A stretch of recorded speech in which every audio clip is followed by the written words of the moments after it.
Price Lord. இன்றைய தியானம் யோவான் 8வது அதிகாரம் 42 முதல் 47 வரை மற்றும் 51. இயேசு அவர்களை நோக்கி, தேவன் உங்கள் பிதாவாய் இருந்தால் என்னிடத்தில் அன்பாய் இருப்பீர்கள். ஏனெனில் நான் தேவனிடத்திலிருந்து வந்திருக்கிறேன். நான் சுயமாய் வரவில்லை, அவரே என்னை அனுப்பினார். என் வசனத்தை நீங்கள் ஏன் அறியாமல் இருக்கிறீர்கள்? என் உபதேசத்தை கேட்க மனதில்லாதிருக்கிறதுனால் அல்லவா? நீங்கள் உங்கள் பிதாவாகிய பிசாசானவனால் உண்டானவர்கள். உங்கள் பிதாவினுடைய இச்சைகளின்படி செய்ய மனதாய் இருக்கிறீர்கள். அவன் ஆதி முதற்கொண்டு மனுஷ கொலைபாதகனாய் இருக்கிறான். சத்தியம் அவனிடத்தில் இல்லாதபடியால் அவன் சத்தியத்திலே நிலை நிற்கவில்லை. அவன் பொய்யனும் பொய்க்கு பிதாவுமாய் இருக்கிறபடியால் அவன் பொய் பேசும்போது தன் சொந்தத்தில் எடுத்து பேசுகிறான்.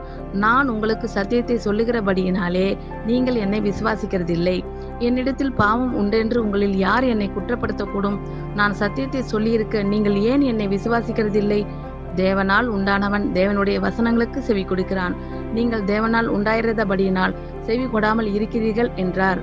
ஒருவன் என் வார்த்தையை கைக்கொண்டால் அவன் என்றென்றைக்கும் மரணத்தை காண்பதில்லை என்று மெய்யாகவே மெய்யாகவே உங்களுக்கு சொல்லுகிறேன் என்றார். ஆமேன். கர்த்தர் உங்கள் அனைவரையும் ஆசீர்வதிப்பாராக. God bless you all.